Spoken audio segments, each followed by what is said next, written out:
And hello, everyone. Hi, good evening. There's no one there yet. Hello, it's Well, David. we're here. We're here. Yeah. We're here. It's David and Siobhan, and we're here for Grace in Action again on our journey through Baby Loss Awareness Week, Day 2. And we call this one Remembering. Why have we called it Remembering? Because we're going to have a look through Grace's memory box. We're going to have a look through Grace's memory box.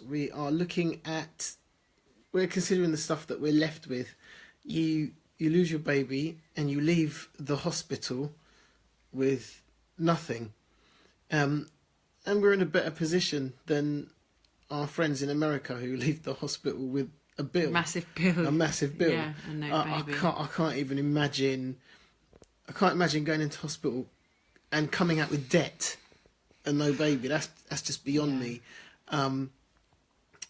But we've come out with some things, so we thought we'd show you around some of the things that we came out with. So the hospital we had Grace in, which is Queen Elizabeth in Woolwich, they are provided with memory boxes by Sands, specifically Kent Sands, who a lot of people, we're in London, but like on the borders of Kent, and a lot of people from Kent have to travel up to the QE to have their babies.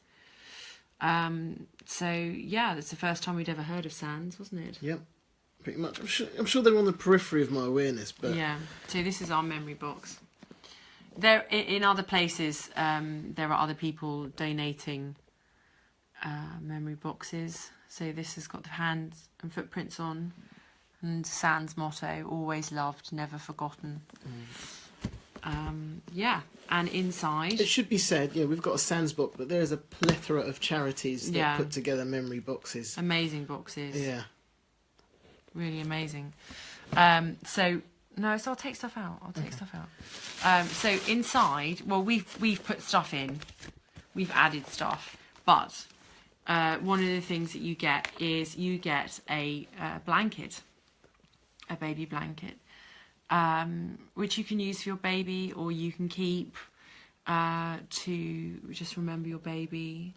And these are knitted and donated by people. Some of my friends actually since have knitted some blankets and donated them to go in memory boxes, which is really lovely.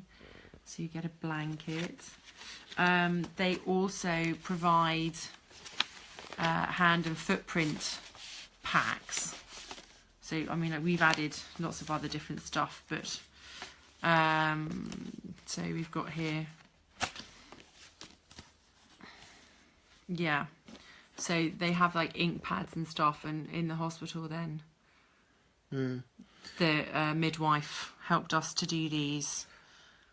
So we've got copies of her little hands and her little footprints. She was quite big because she was full term.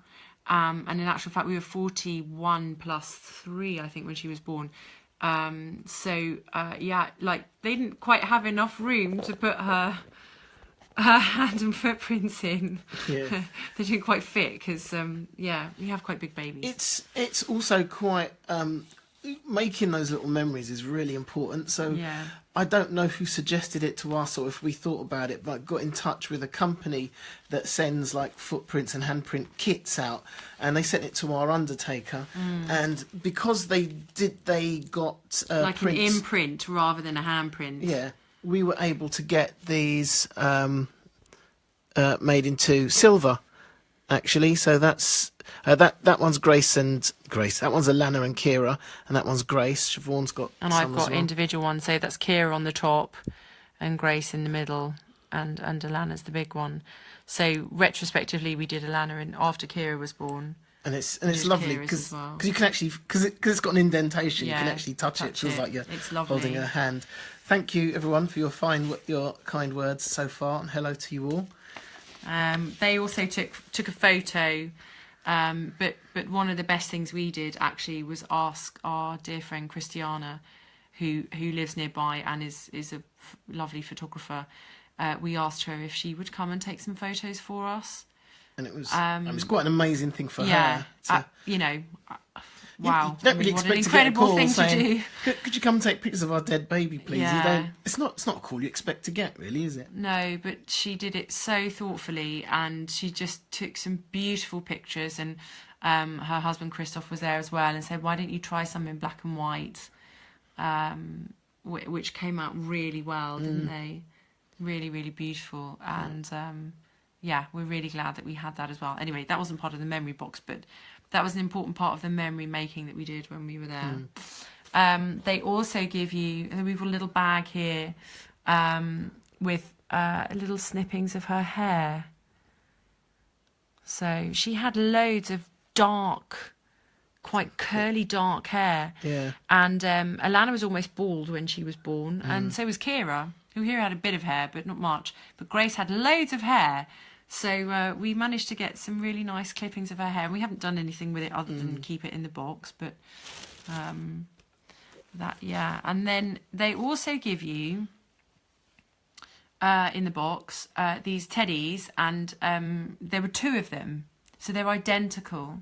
So you can keep one, and you can bury one with your baby. So one of them went with Grace, and then there's also a little angel charm as well, which I've just tied around the teddy to keep it safe, so it doesn't get lost. Was there anything else that actually came with the box, or is the rest of it just the stuff that we've?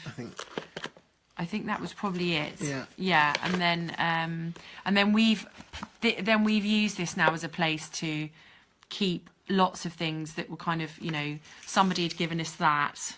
Actually, one of the wonderful pianists that I work with had given me that. These were the little look at the size of them. Look at the size of them.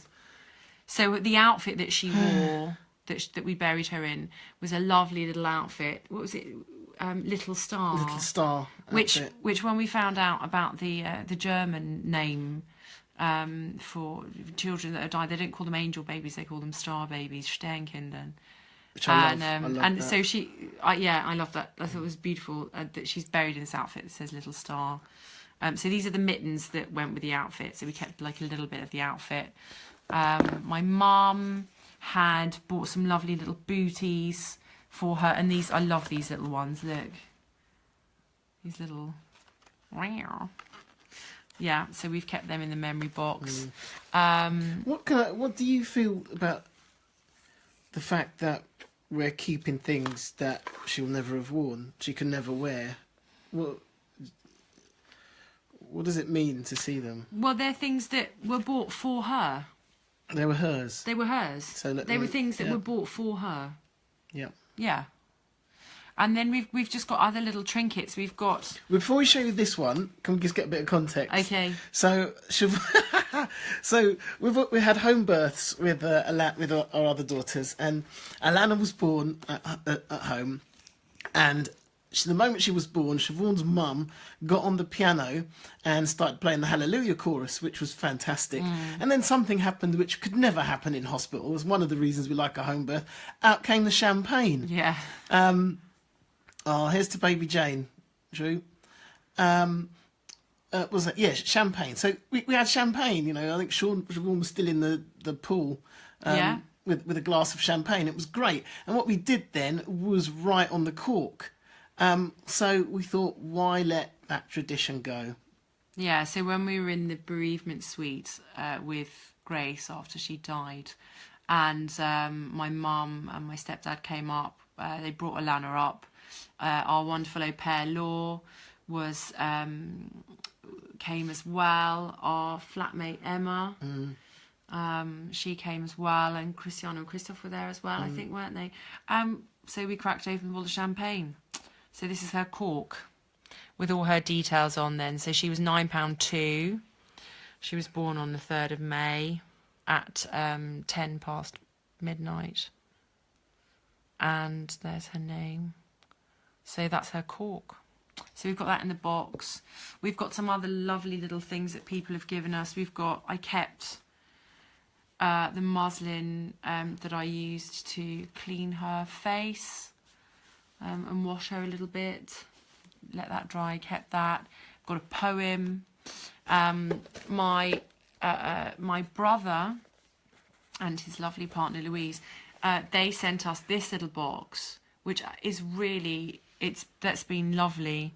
So it's got her name on the front, and inside then it's got some lovely little things, and just really words that have brought some nice comfort. So it has a feather, and a little angel candle like that. And it had some forget-me-not seeds, which we planted in the garden. It's got this tiny little envelope then with these little footprints inside, look. And the poem reads, "Even the smallest of feet have the power to leave everlasting footprints upon this world." And so everything, you know, they've got little... Thank you, Jackie. You know, poems and a piece of rose quartz. So you can kind of hold that. I like this one. It says, "A small amount of rose quartz to hold inside your palm, and when you feel you can't go on, let it bring a small amount of calm." And that was lovely. That was a really lovely gift.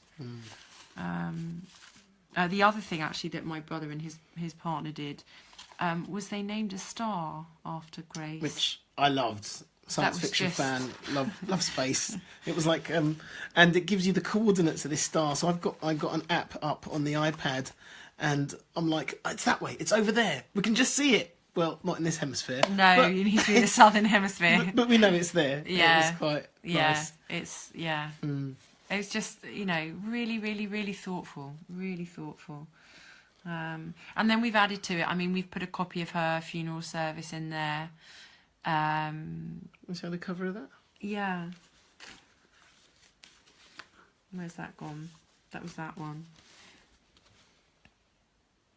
So that was what we did for her funeral service. That was her bear. Yeah, that was the one that she had then. So, and then we've got and that's our matching one here. The other thing that she did actually was, again, we'd already been given a few gifts, and one of the things we'd been given by our lovely au pair, Law, was a giraffe like this, and that giraffe also got buried with Grace, along with a kitty that Emma gave us as well.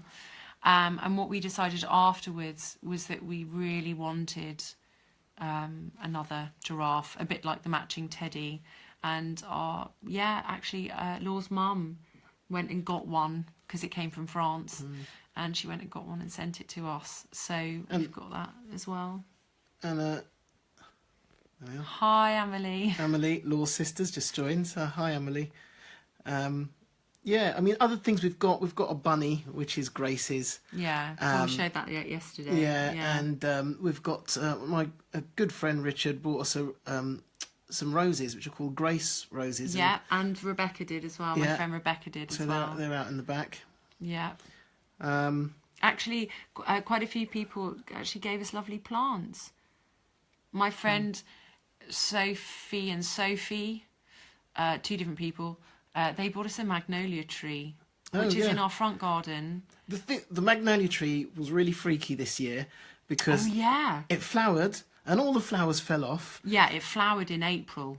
And then on the anniversary of Grace's birth, one flower. Just one. And then 2 weeks later, on the anniversary of Grace's funeral, the rose fell off. The flower. Fell off.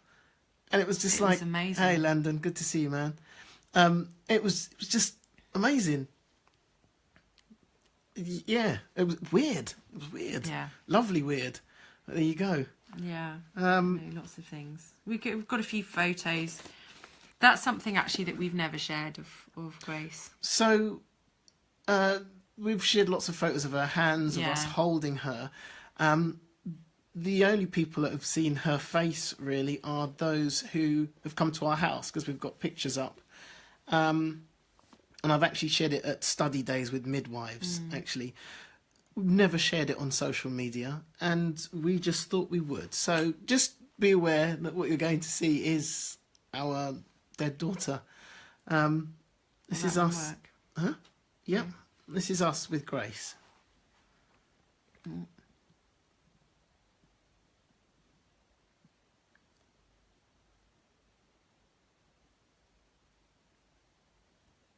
She looked just like Alana She and looked Kira. just like Totally. Alana and Kira. They were peas in a pod. Absolutely. Yeah. What I miss is her weight. Just remember holding her and feeling her weight.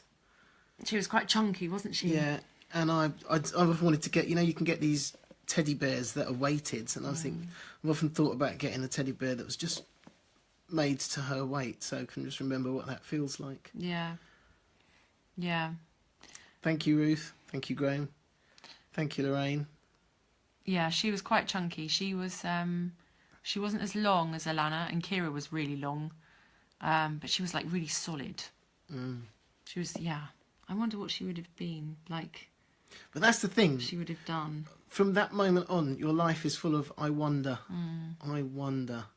And it never goes. And the hard thing is, your kids go to school for the first time and you go, I wonder. Whatever happens in life, you're like, I wonder. The whole time. Thank you. It's really interesting because I know lots of people kind of... Me too, Drew. They say about, like, how, kind of all your plans and hopes and wishes and stuff. And I don't think for Grace... Thank you, Cherise. I didn't particularly have loads. I hadn't really... Sorry, say it again. I got distracted by... Say it again. No, like what you lose is the potential, what could have been. And I must admit, I hadn't really thought that far ahead because life was quite busy and hectic. And we were trying to just kind of, enjoy the pregnancy as much as possible. But that was also a little bit difficult with Alana around already. We definitely didn't enjoy it as much as we did Alana's pregnancy. I have a regret. And the regret is I was so scared about having another child that I didn't, I was trying to come to terms with a second child and how it would work. And I loved Alana so much. I didn't understand how I could love another child. And I struggled to come to terms with that. And while I was struggling, I didn't communicate with Grace in the womb as much as I had done with Alana. Not connect in the same way, did you? No. So when she died, I was like, I wish I had connected. 27. Drew says his daughter Jane would have been 27 now, and I also wonder. You never forget them, do you? You never forget how old they would be, or all those wonders. Yeah. Yes, you did, Cherise. Thank you. Here's to Mia Lily. Yeah.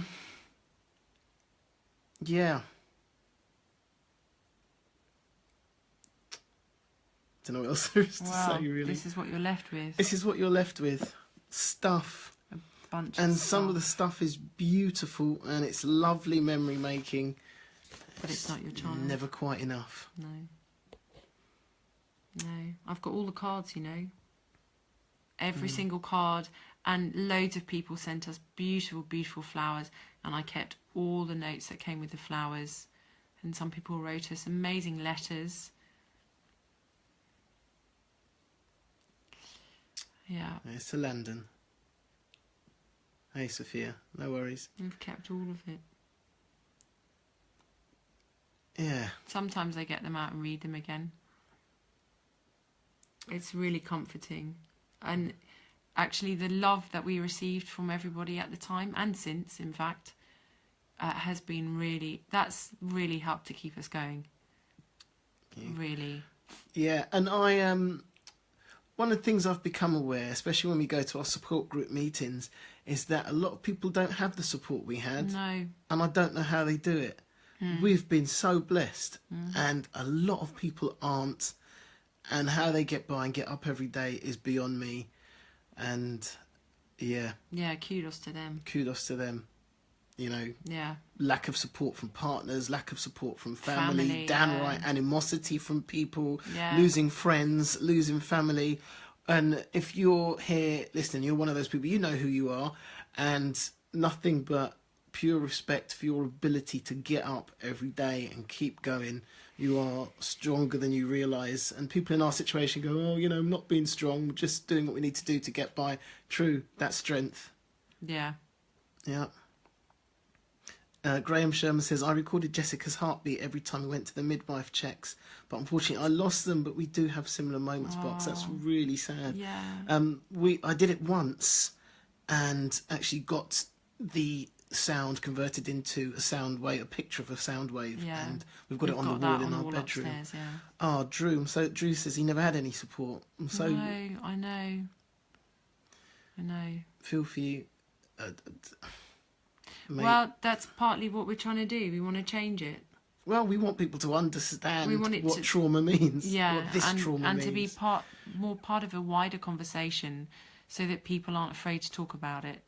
Because I think the more people talk about it, not the more normal it becomes, because it actually is normal for a lot of people. But like, I don't want it to be normal for everybody, because it's bloody horrific. But I would like people to just have a little bit more of an inkling. Yeah, I think that would really help. You will, Lynette. You will see us on Saturday. Yeah, he's going to be talking. I'm really sorry. Not my idea. What I'll do is afterwards I'll go and take a picture of that. Graham likes the sound of getting the sound made into a picture. Yeah, So I'll go and take a picture of it and post it on Facebook. Yeah. Yeah, I think we're done. Are we done? No, I think I just want to say that thank you to all the people out there knitting blankets, putting together boxes, getting them to hospitals, raising money to make the boxes in the first place. You know, all the amazing people just like raising money for like big charities like SANS and much smaller charities who the names of who escape me right now. There's so many. I'm a bit tired, sorry. Yes, good. Looking forward to seeing you, Graham. Yeah.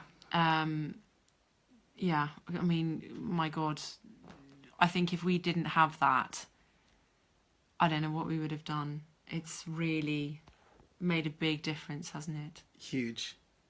Yeah. Huge. At least we have something. And we can sit and we can look through it and, you know, we can make our memories. We can remember. Yeah. Thank you all for supporting us in talking, actually. And everyone's got their story and everyone's dealing with it in their own ways. So big love to you all. Yeah. And to all those who aren't going through this journey but care. Walking alongside us. Yeah. Big love. Yeah. So, see you tomorrow. Good night, everyone. Night.